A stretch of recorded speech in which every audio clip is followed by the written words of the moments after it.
6 नवंबर को बिहार में पहले फेज का मतदान होना है और उसके पहले बिहार चुनाव की चर्चा इस समय पूरे देश में है। जहां जहां बिहार के लोग हैं वहां वहां बिहार की चर्चा है।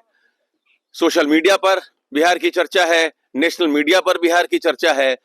2025 में बिहार में जिसकी भी सरकार बनेगी, आने वाले समय में राष्ट्रीय राजनीति भी काफी हद तक उसी राजनीतिक सिरे को पकड़ते हुए आगे बढ़ेगी, ऐसा माना जा रहा है।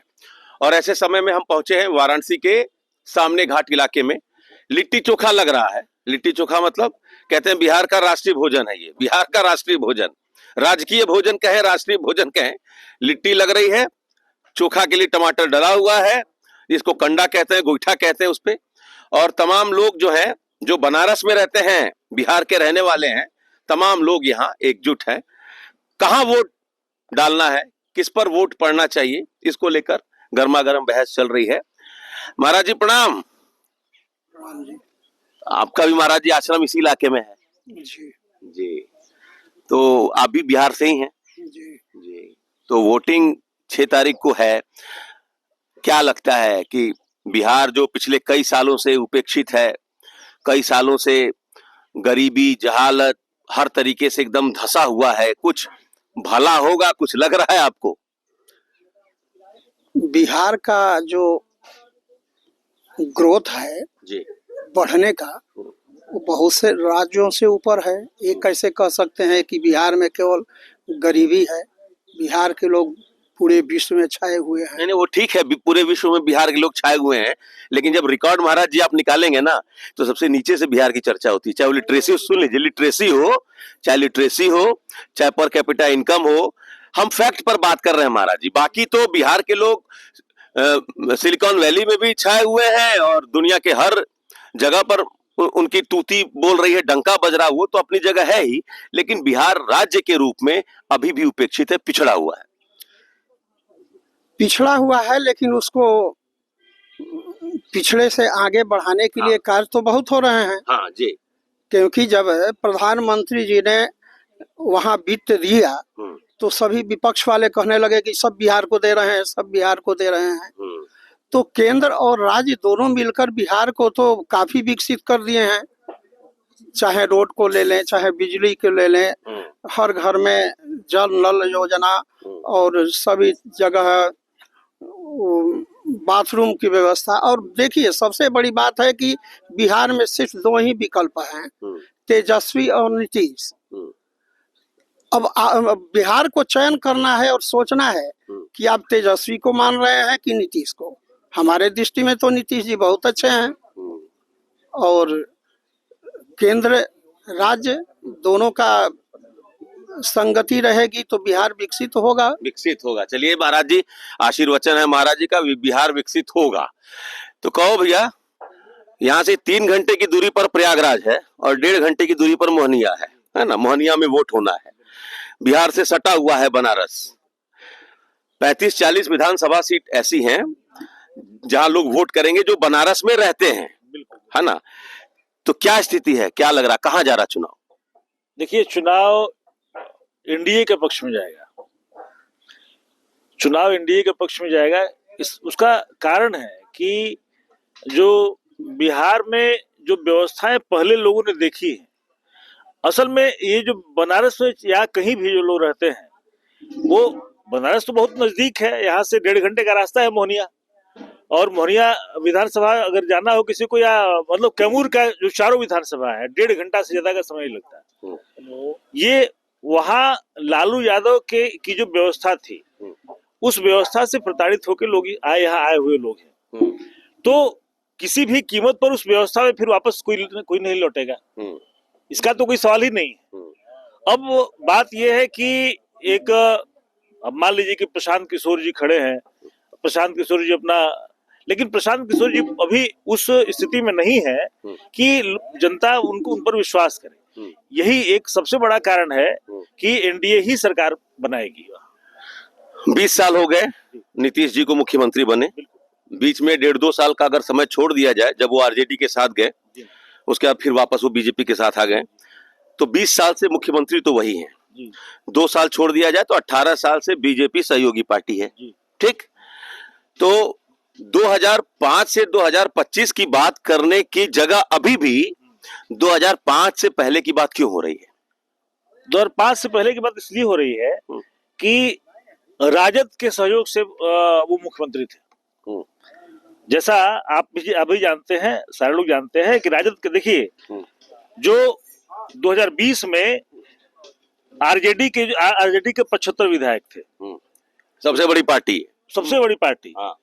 43 उनके जदयू के विधायक थे। इन लोगों ने मिलकर पार्टी बनाई थी। हम देख पा रहे हैं कि 2025 में जो आरजेडी के विधायक हैं, 75 विधायक हैं थे, वो 69 घट के 69 हो गए हैं। वो ठीक है, देखिए घटना बढ़ना, हम इस पर नहीं जा रहे किसको कितनी सीटें आई। हम ये पूछ रहे हैं कि 20 साल बाद फिर से जब लोग चुनाव में जा रहे हैं तो 20 साल पहले वाला जंगल राज की बात ही करेंगे कि जो 20 साल में जो पलायन हुआ है, रोजगार सृजन जो होना चाहिए था जो नहीं हुआ है, जो तमाम कानून व्यवस्था की जो समस्याएं हैं। दुलारचंद यादव को 2 बार गाड़ी चला के मार दिया गया, 2 बार गाड़ी चढ़ाई गई, हड्डियां इतनी जगह से टूटी कि काउंट नहीं किया जा सकता है। आप कह रहे हैं कि जंगल राज था, अब नहीं है जंगल राज। आप सोचिए, आदर्श चुनाव संहिता लागू है और गाड़ी से कुचल कर एक बड़े नेता की हत्या कर दी जा रही है। उस क्षेत्र में माफिया वर्सेज माफिया है, तो 20 साल में आप नहीं खत्म कर पाए। उस क्षेत्र में माफिया वर्सेज माफिया। तो मोकामा बिहार में है कि सिंगापुर में है? बिहार में ही है। तो फिर क्यों नहीं खत्म कर पाए आप? अगर सूरजभान, आप लालू प्रसाद यादव के जंगल राज की बात कर रहे हैं और मोकामा में आप जंगल राज नहीं खत्म कर पा रहे। सूरजभान, ये मुद्दा बने। हाँ। लेकिन सूरजभान सिंह पहले ही वहाँ फाइट कर रहे हैं, तो सूरजभान सिंह के विरुद्ध में अनंत सिंह को ही खड़ा किया जाएगा ना। बहुत बढ़िया, बहुत बढ़िया। मतलब कि अगर कोई खराब आदमी कोई पार्टी दे दिया तो हमारी मजबूरी है कि हम खराबे आदमी को वहां खड़ा करेंगे, खराब को अच्छे से नहीं रिप्लेस किया जा सकता है। बिल्कुल। तो क्या सर, क्या हाल है? कहाँ के रहने वाले हैं बिहार में? सासाराम। सासाराम। और यहाँ कहाँ रहते हैं बनारस में? सामने घाट।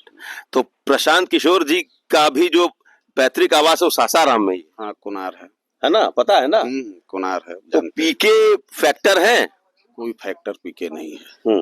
कोई फैक्टर पीके नहीं है। और कोई भी नया चीज जब आता है ना, तो लुभावन के लिए, बहुत लोगों को लुभाने के लिए बातें होती हैं। आज जितना हमारे प्रशांत किशोर जी कह रहे हैं कि हम ये करेंगे, महिलाओं के लिए करेंगे, सत्ता में आने के बाद कौन क्या करता है वो सबसे बड़ी चीज होती है। अच्छा, अब मेरा एक सवाल है। आपका नाम क्या? पहले मैं संजय कुमार दुबे है मेरा। दुबे जी, 2014 में जब मोदी जी बनारस से चुनाव लड़ने आए तो ये चर्चा बहुत जोरों शोरों से चल रही थी कि सिर्फ बनारस के वो सांसद बनारस के होंगे, वो देश के प्रधानमंत्री होंगे, बनारस के सांसद होंगे, तो इसका असर पूर्वांचल पर भी होगा और पश्चिमी बिहार पर भी इसका पूरा असर होगा। बनारस और पश्चिमी बिहार के बीच रोटी बेटी का संबंध है। शिक्षा के लिए, स्वास्थ्य के लिए लोग बनारस आते हैं। 11 साल हो गए मोदी जी को, बनारस से सांसद हुए, देश के प्रधानमंत्री हुए। क्या इम्पैक्ट पड़ा पश्चिमी बिहार में मोदी जी का, मैं जानना चाहता हूँ। देखिए, हमारे माननीय मोदी जी जो हैं, आप कह रहे हैं कि पूर्वांचल की भी बात किया है, पश्चिमी पर भी बात किया है, तो सबसे बड़ी चीज है कि आप पहले यही बनारस से रोहतास से आने में 4 से 5 घंटे लग जाते थे, दिन बीत जाती थी। और आज के डेट में सासाराम से मैक्सिमम अगर अपने गाड़ी से कोई आए तो 2 घंटे के अंदर में पहुंच जा रहा है। दूसरी बात है कि यहाँ वाराणसी में चाहे आप पलायन कर वाराणसी में कोई नहीं आ रहा है। यह जो है शुरू से ही विश्व में सबसे तीर्थ स्थल के रूप में वाराणसी को देखा गया है। ठीक है, यहाँ माँ गंगा सबसे बड़ा है कि उत्तर वाहिनी गंगा का यहाँ ठीक है। ठीक, तो एक तो श्रद्धा भक्ति से लोग आते हैं कि हम यहाँ पर मकान बनाएंगे। सबका एक हमारे यहाँ हिंदू धर्म में है कि मोक्ष की प्राप्ति के लिए काशी में किसी का भी मरण हो। तो ये अगर आप ये कह रहे हैं कि नहीं बिहार से भागकर लोग केवल यहाँ पर आ रहे हैं, तो ये तो बात को मैं नहीं मान रहा हूँ। दुबे जी, मुझे ये बताइए कि सासाराम, विक्रमगंज, आरा तक तबीयत खराब होती है तो लोग कहाँ आते हैं? ईमानदारी से बताइएगा। बता रहा हूँ, वही तो मैं कहाँ आते हैं? यही तो मैं बता रहा हूँ, आप सुनिए तो पहले। उसी मुद्दे पर आ रहा हूँ आपका। कहाँ आते हैं? तो यहाँ वाराणसी में आते हैं। क्यों आते हैं? वहाँ आप पटना के अलावा कोई दूसरा शहर डेवलप नहीं कर पाए, कोई स्वास्थ्य व्यवस्था नहीं है, तभी तो यहाँ आते हैं। नहीं, वही चीज कहा जा रहा है। देखिए, पटना पहले जाने में 3 से 4 घंटे, पटना भी 5 घंटे लग जाता था। हाँ। लेकिन दिन प्रतिदिन उसमें विकास की घड़ी जो है, विकास हो रहा है। आप सोचिएगा कि ऑटोमेटिक एक ही दिन में, जैसे आज हमारे 20 साल हो गए दुबे जी, 20 साल हो गए, एक दिन की बात नहीं है। ओझा जी, आप तो आए हैं बिहार से घूम के। कौन सा विधानसभा सीट लगता है आपका? शाहपुर। शाहपुर, रामानंद तिवारी, शिवानंद तिवारी, अब दिग्गजों का वो विधानसभा क्षेत्र है। तो अब तो सुन रहे तिवारी परिवार के जो हैं वंशज वो चुनाव जीत जाएंगे, ऐसा सुन रहे हैं। नहीं नहीं, हाँ। ऐसा नहीं होगा। देखिए भाई साहब, प्रश्न जो आप लोग और मीडिया के लोग और जनता में जो हो रहा है वो हाँ। प्रश्न ही नहीं है। हाँ। अब भारत के चुनाव में हाँ। ये प्रश्न नहीं है कि ये 10 साल में क्या किए, वो 20 साल में क्या किए। हाँ। प्रश्न ये है कि किसके चेहरे पर चुनाव लड़ा जा रहा है, कौन आदमी है जिसके चेहरे पर चुनाव। तो वो आदमी नरेंद्र मोदी। एक एक हम करके सब। ओझा जी सुन लीजिए, ये सुन लीजिए मेरी बात। ये देखिए, ये लॉलीपॉप है। नहीं। लोकसभा का भी चुनाव मोदी जी के चेहरे पर, विधानसभा का भी चुनाव मोदी जी के चेहरे पर, बनारस के मेयर का चुनाव भी मोदी जी के चेहरे पर, पंचायत चुनाव भी मोदी जी के चेहरे पर। मोदी जी के चेहरे पर चुनाव होता है, सीटें बीजेपी को मिल जाती है, और विधायक से पहचान भी मोदी जी के ही। ठीक बात है, लेकिन एक विधायक से काम कराने में आम आदमी का पसीना छूट जाता है, काम नहीं होता है। क्यों? क्योंकि वो विधायक का चेहरा देख के वोट नहीं दिया है, वो मोदी जी का चेहरा देख के वोट दिया है। तो दिक्कतें तो होती है ना उस आदमी को जो विधायक से जिनको काम कराना है। सर, अब हम बता दे रहे हैं। देखिए, अगर आप सूर्य के भी विरोध में बोलना चाहें तो आप ये बोल सकते हैं कि आज सूखा करवा देते हैं, उनका धूप बहुत कड़ा होता है। मत कहो आकाश में कोहरा घना है, ये किसी की व्यक्तिगत आलोचना है, ये इमरजेंसी के पीरियड में लिखी गई थी। ओझा जी ये बताइए, कहाँ के रहने वाले बिहार में? सासाराम। आप भी सासाराम के? करगहर विधानसभा। करगहर से हैं। करगहर तो बड़ा चर्चित विधानसभा सीट है, वहां से चुनाव लड़ रही है उनकी पावर स्टार की पत्नी, शायद नहीं, करगहर से रितेश पांडे, जन सुराज के रितेश पांडे चुनाव लड़ रही। उनके नाम पर रिकॉर्ड है, जबरदस्त हिट है उस समय भोजपुरी फिल्म इंडस्ट्री में। क्या लग रहा, किधर जा रहा चुनाव? चुनाव तो एनडीए गठबंधन को जा रहा है। हाँ, एनडीए गठबंधन को जाएगा। क्यों? कौन से ऐसे फैक्टर्स हैं कि एनडीए गठबंधन फैक्टर है कि वहाँ जो कैंडिडेट जो है एनडीए का, हाँ। वो हाँ, वो वहाँ पहले से विधायक थे, और घूमते घूमते बहुत जगह से करते हुए इंजीनियरिंग कॉलेज अपने विधानसभा क्षेत्र में उन्होंने खुलवाया। खड़ारी में इंजीनियरिंग कॉलेज खुला। करगहर की बात हो रही है। हाँ, करगहर विधानसभा में खड़ारी एक जगह है जहाँ इंजीनियरिंग कॉलेज खुला। ये एक उपलब्धि है। एक उपलब्धि उनका है। दूसरा उपलब्धि है कि अभी जाइएगा तो विधायक तो नहीं है, विधायक कोई दूसरा कोई है, लेकिन उन्होंने प्रशासन से कह करके प्रत्येक गांव में लगता है कि रोड नहीं है, छलकट आदमी जा रहा है, इतना बढ़िया रोड हो गया है पूरे क्षेत्र में हमारे यहाँ।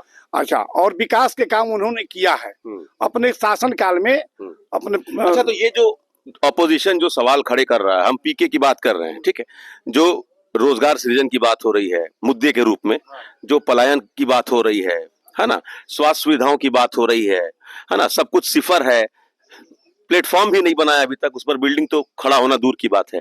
ये सारे मुद्दे गौर हो जाएंगे? ना, सब मुद्दे हैं तो हो रहे हैं। नीतीश जी के शासन काल में हम लोग को, बच्चों को, चाहे परिवार को, कोई भी आदमी बीमार पड़ता था तो खाटी पर लाद करके ले जाया जाता था शहर, चाहे किसी दवा की दुकान पर। और अब तो एकदम फर्स्ट क्लास का रोड बना हुआ है। अब तो दरवाजे पर गाड़ी लगाइए और उसके बाद उन लोग को लेके जाइए। हाँ, ऐसी व्यवस्था। लेकिन ले जाया जा रहा बाहर ही। ना, बाहर कैसे? सासाराम हुआ। नहीं, सासाराम के लोग तो बनारस से आ रहे हैं। बनारस आ रहे हैं जो विशेष परिस्थिति में आ रहे हैं। बनारस आ रहे हैं जो विशेष परिस्थिति में आ रहे हैं। ये आपके मन में कभी नहीं आया कि अगर सासाराम में किसी की तबीयत खराब हुई हो तो सासाराम में ही इलाज हो जाए, सासाराम में व्यवस्था हो जाए? है इलाज, लेकिन विशेष परिस्थिति में लोग नजदीक पड़ता है, वो हमारे यहाँ से बनारस लोग लेकर चले आते हैं। क्या किलोमीटर है सासाराम से बनारस? यहाँ से 100 किलोमीटर। 100 किलोमीटर तो नजदीक है। नजदीक है, पटना हमारे यहाँ। ठीक है, तो विक्रमगंज है, सासाराम है, वहाँ छोटे छोटे जो कस्बे हैं, शहर हैं, टाउन जिसको कहते हैं, वहाँ तो हो सकता है ना सामुदायिक चिकित्सा केंद्र की स्थिति एकदम खत्म है। तो हम जब सासाराम हमारा डिस्ट्रिक्ट टाउन है, सासाराम डिस्ट्रिक्ट टाउन, जिला अस्पताल की क्या हाल है सासाराम में? किसी से छिपा है? से जब रेफर होता है तो हम लोग सीधे बनारस से ही आते हैं। जी, क्या नाम है आपका? अरविंद सिंह। अरविंद, कहाँ के रहने वाले? चैनपुर विधानसभा। चैनपुर से। सुन रहे हैं बसपा के लड़ने से वहां से जो समीकरण है बड़ा जटिल हो गया है। जटिल है, लड़ाई त्रिकोणीय है। हाँ, तो कहाँ जा रहा चुनाव? तक के लिए में सब लोग जाएंगे, कहाँ जाएंगे? हम्म, कोई चारा नहीं। कोई चारा नहीं है। उधर जंगल राज का एक डर दिखा के एनडीए में ही आना है। सुविधा बढ़ गई है, बहुत सुविधा बढ़ी है पहले से। तो अब हम जो सुविधा ले रहा है उसी के हम जाएंगे। वहाँ जनसुराज भी खड़ा है, लेकिन अभी तो जन्मा है ना, टाइम लगेगा अभी। विश्वास कौन करेगा उस पर? कब ये अभी बिहार से ही हैं? कहाँ से? शाहपुर क्षेत्र से। अच्छा, शाहपुर से ही है। तो क्या लग रहा है किधर जा रहा चुनाव? एनडीए जीत रहा है, राकेश ओझा जीत रहे हैं। ओझा जी जीत रहे हैं बिल्कुल। अभी बिहार से कहाँ से? राकेश सिंह नाम है हमारा, रामगढ़ विधानसभा से। ओहो, रामगढ़ से हैं। ये बताइए कि रामगढ़ एक ऐसा विधानसभा क्षेत्र है कि जिस समय बिहार में आधे बिहार में बिजली नहीं होती थी, उस समय रामगढ़ में कहते थे कि 16, 18, 20 घंटे लाइट रहती है। जगदानंद सिंह का वो एरिया है। जगदा बाबू लालू प्रसाद कहते थे। उन्हीं के छोटे बेटे अजीत सिंह चुनाव लड़ रहे हैं। बड़े बेटे जो थे वो लोकसभा चुनाव जीतकर सीट खाली किए, है ना, और उपचुनाव में बीजेपी वहां से चुनाव जीती। तो अभी क्या स्थिति है? अभी अशोक भैया जीतेंगे। बीजेपी? हाँ, बीजेपी। अजीत सिंह की हालत खराब है। खराब है, वो तीसरे स्थान पे भी नहीं रहेंगे। अच्छा, चौथे स्थान पे जाएंगे। पहले पे अशोक सिंह ही रहेंगे। ऐसा क्यों? अशोक सिंह ने काम किया है। अरे साल भर तो मौके मिला उनको, तो साल भर में ऐसा क्या काम उससे किया? पहले भी विधायक रहे हैं। हाँ, उससे अच्छा, पहले भी हाँ, अशोक भैया रहे हैं। हाँ। और वहाँ के राजपूतों का बहुल क्षेत्र है। तो जगदानंद सिंह कहते हैं कि बिहार में सबसे बड़ा राजपूत चेहरा जगदानंद सिंह है। लेकिन उनसे केवल उन्हीं के घर के लोग सब बनेंगे। विधायक भी वही बनेंगे, सांसद भी वही बनेंगे, पार्षद भी वही बनेंगे। और कोई राजपूत नहीं है वहाँ। हाँ, मैं सुधाकर सिंह सांसद हो गए और अजीत सिंह विधायक हो जाएंगे, तो बाकी लोग क्या करेंगे? डफली बजाएंगे। वही डफली बजाएंगे लोग। और अशोक सिंह ने काम किया है। हमारे गांव में अभी भी कार हर घर नहीं पहुंचती थी। अशोक सिंह का दिन, हमारा गांव खुरहरा है, आप जाके देख लीजिए, हर घर कार पहुंच रही है। मतलब विकास तो ठीक है, क्योंकि विकास के मुद्दे पर तो जगदानंद सिंह भारी पड़ जाएंगे, लेकिन परिवारवाद हावी है वहाँ कि ये इसके अगेंस्ट वोट करना है। परिवारवाद हावी है। लेकिन विकास में हम अशोक सिंह को मान रहे हैं। हर घर, हर गांव में उन्होंने रोड पहुंचाने का काम किया है। जी, कुदरा। अच्छा, कुदरा के हैं। मोहनिया वो मतलब कि सांसद मनोज तिवारी जी का इलाका है। जी जी जी। तो क्या है, मनोज तिवारी जी वहाँ है, प्रभाव है उनका? नहीं, वहाँ तो प्रभाव नहीं है। लेकिन मजबूरी है, एनडीए को ही देना है लोगों को। मैंने मजबूरी है, बिल्कुल मजबूरी है। मजबूरी में वोट दिया रहा है। जंगल राज के डर से। जंगल राज के डर से। महाराज, जंगल राज तो 2005 से पहले था। अब कहाँ है जंगल राज?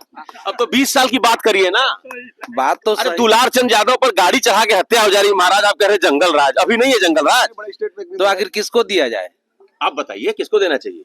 अब नया जन सुराज आया है, तो अभी टाइम लगेगा। अच्छा, टाइम क्यों लगेगा? हमने क्या टेस्ट कर रहे हैं? ऐसा क्या टेस्ट आप लोग कर रहे हैं कि पहले टाइम लगेगा तब देखा जाएगा? देखिए, उनके यहाँ अभी संगठन नहीं है, जमीनी स्तर पर उतना चुनाव प्रसार नहीं उनका हुआ है, इसलिए उनमें समय लगेगा। आप कहाँ के हैं भैया?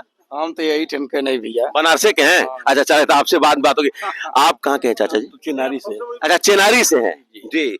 चेनारी में बसपा खेल बिगाड़ रही है। खेल बिगाड़ रही है। लेकिन कोई फर्क नहीं पड़ रहा है। गौतम जीतेंगे। एनडीए के पक्ष में हवा है। हाँ, ये सारे लोग एनडीए वाला ही तो नहीं है। चोखा लिट्टी चोखा ये एनडीए का तो नहीं लग रहा है। आपका भी इसमें है। हमारा भी है। नहीं, ठीक है जी। आपका शुभ नाम सर? मेरा नाम जितेंद्र शुक्ला है जी। मैं भी करागर विधानसभा के अंदर ही आता हूँ जी। और मेरा गांव है सज्जन डेरा जी। क्या लग रहा है चुनाव किधर जा रहा है? देखिए, चुनाव के किधर जा रहा है इसके लगने और नहीं लगने का सवाल नहीं है। हाँ। सवाल यह है कि मैं अपने लाइफ में जी अभी 2 साल के अंदर 3 स्टेटों का दौरा किया हूँ जी। एक तो एमपी के तरफ गया मैं। हाँ। जो माननीय मोहन यादव जी है। हाँ। तो वहाँ का विकास कार्य देख करके मुझे बड़ा आश्चर्य हुआ। इसके बाद यूपी में आप देख ही रहे हैं, जोगी जी, माननीय जोगी जी का सरकार है और साथ में नरेंद्र मोदी भी यहाँ के सांसद हैं। हम यह सोचते हैं कि आज से मोदी जी के आने से पहले जो बनारस है वो मीलों दूर आगे निकल चुका है। बिल्कुल बिल्कुल बिल्कुल। हाँ। निकल चुका है। हाँ। तो हमारे अंदर एक आशा है कि एनडीए की सरकार अगर दोबारा बनती है तो हो सकता है, अब आप जैसे जंगल राज की बात करते हैं, क्राइम की बात करते हैं, उस समय पता नहीं कितने जो है दुलार चंद का मर्डर होता ठीक बात है। हाँ? और आज एक हुआ है, वो जो है नेशनल मीडिया में छाया हुआ है। बट यहाँ पर सवाल लिया है कि क्राइम का एक बैग तो अंत होगा नहीं। सबसे पहले हमारे स्टेट की जनता को जो है अपनी मानसिकता बदलनी होगी। तो मानसिकता क्यों नहीं बदली? शुक्ला जी, आप बनारस में रहते हैं, मैं आपसे ये जानना चाहता हूँ कि 2022 में यहाँ विधानसभा का चुनाव हुआ, 27 में फिर होगा।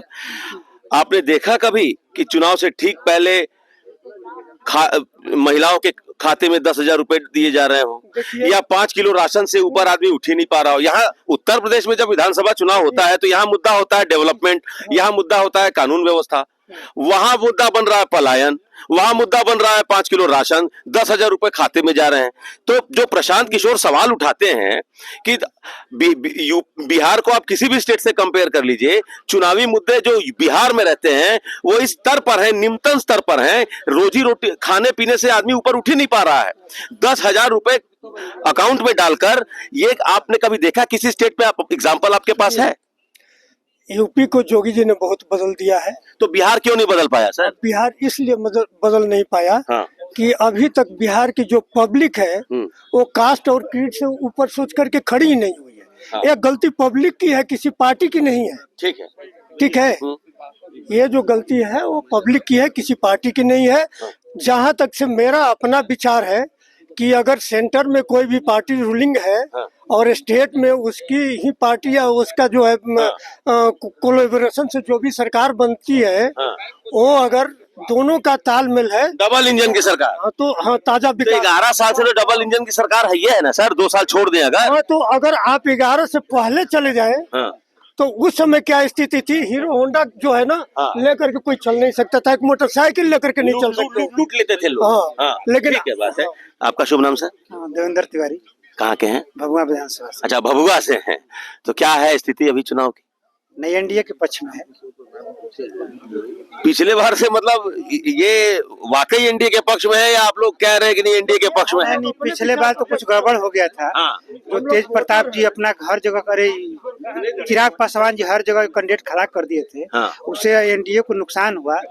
इस बार साथ है, इसलिए कोई दिक्कत नहीं है। चलिए, तो एक लास्ट कमेंट ले लेते हैं भाई साहब। चाचा जी, आपसे लास्ट कमेंट ले ले रहे हैं। आपका शुभ नाम? हरे राम ओझा हुआ सर। कहाँ के हैं? हम शाहपुर विधानसभा से। शाहपुर के। अब एक लास्ट कमेंट आपसे ले ले रहे हैं। 2005 से 2025 20 साल होते हैं, नीतीश जी कंटिन्यू मुख्यमंत्री रह गए हैं, ठीक?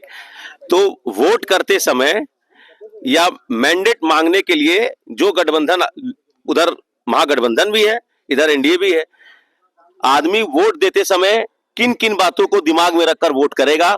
ये फैक्ट उसके दिमाग में तो रहेगा ना कि 20 साल से नीतीश जी मुख्यमंत्री हैं।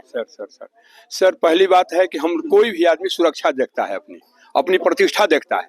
तो इस सरकार में तो ये स्पष्ट बात है कि हमारी सुरक्षा निश्चित है, हमारी प्रतिष्ठा बहुत ही बढ़िया बढ़ रही है। और हम आपको अपना घोषणा करके बताते हैं, आप देख लीजिएगा। इसके बाद भी बक्सर से गंगा के तट से लेकर और कोइलवर, सहार, संदेश, सब एक एक वहाँ के जो जिस कैंडिडेट है उनका नाम रखकर बताऊंगा, सब लोग विजयी हो रहे हैं। संगठन शाहाबाद क्षेत्र गायब था, शाहाबाद में ही आरजेडी को लीड मिली थी, जिसकी वजह से वो सिंगल लार्जेस्ट पार्टी बना था। सर वैसी जब राजद जीती थी उस समय, हेलो एक मिनट आप सुन लें, राजद जब विजयी हुआ था वहां से, उसमें 3 संगठन उसके साथ था। नीतीश जी की पार्टी थी, कांग्रेस थी, तब भाजपा हारा था शाहपुर में, जबकि अकेले नहीं हारा था राजद से। जब तीनों संगठन एक हो गए थे, बक्सर में देखिए वो निकल रहे हैं, मिश्रा सर निकल रहे हैं, हुलास पांडे ब्रह्मपुर से निकल रहे हैं। हुलास पांडे ही बताइए, आप कानून व्यवस्था की बात कर रहे हैं, तो हुलास पांडे को आप जस्टिफाई कर देंगे? हम उनको कैसे कहेंगे? शंभू जी को कर देंगे। शंभू जी का सारी माफिया है, सारी व्यवस्था करते हैं। आप पार्टी भी डिफरेंस है ना। आप वही बात कर रहे हैं जो भाई साहब कह रहे हैं कि अगर कोई गलत खड़ा हो गया तो हम गलत से ही उसको रिप्लेस करेंगे। वो जहाँ राजनीतिक अपने परिवेश में चल रहे हैं वो लोग, और शंभू से तो बहुत कुछ कहना चाह रहे हैं? जी भैया, मैं रंजनी कांत मिश्रा, यहाँ वैष्णो नगर, छित्तीपुर, भेचू, लंका, वाराणसी रहते हैं। मेरा घर करगर विधानसभा बिशोपुर गाँव पड़ेगा। हम भैया आरजेडी गठबंधन से हैं। पहले भी हम लोग पूरा शाहबाद में सब कह रहे हैं कि एनडीए जीत रहा है। अरे भैया झूठ बोल रहे हैं, हम लोग पहले भी जीते थे ना। और अब की वाली भी जीत रहे हैं। हाँ। ओम पार्वती पते हारा महादेव। जैसे भैया से आपने पूछा कि आज प्रशांत किशोर जी कह रहे हैं कि प्लान कर रहे हैं। हाँ। क्या इससे पहले वो नहीं प्लान किए थे? आप ये बात जाकर मैं आपके मीडिया के तहत से बात पूछना चाह रहा हूँ कि प्रशांत किशोर जी आज 2025 में आज उनको याद आ रहा है इस बात का, बहुत बड़ा नेता थे, बहुत बड़ा संगठन चलाने वाले थे, तो बिहार से क्यों जाकर बाहर में कमा रहे हैं? बहुत बढ़िया। तो इसी कमेंट के साथ हम अपनी ये चर्चा खत्म कर रहे हैं। लिट्टी पक रही है। लिट्टी की एक खासियत है कि अगर लिट्टी को सही आंच नहीं मिलेगा तो या तो लिट्टी इतना ज्यादा पक जाएगा कि दांत से टूटने में मुश्किल होगी, या लिट्टी कच्चा रह जाएगा जो पेट के लिए नुकसानदेह है। तो सही आंच पर लिट्टी का पकना जरूरी है, सही मुद्दों पर वोट करना जरूरी है, नहीं तो इस बात का कोई मतलब नहीं है। आप आरोप लगाते रहिए, इस बात का कोई मतलब नहीं है कि वहां कौन से मुद्दे हैं। महत्वपूर्ण सिर्फ और सिर्फ ये है कि आप जिन मुद्दों को दिमाग में रखकर वोट करने जा रहे हैं वो जमीन से जुड़े हुए मुद्दे हैं या नहीं। Amit Singh, TV9 UP, Varanasi.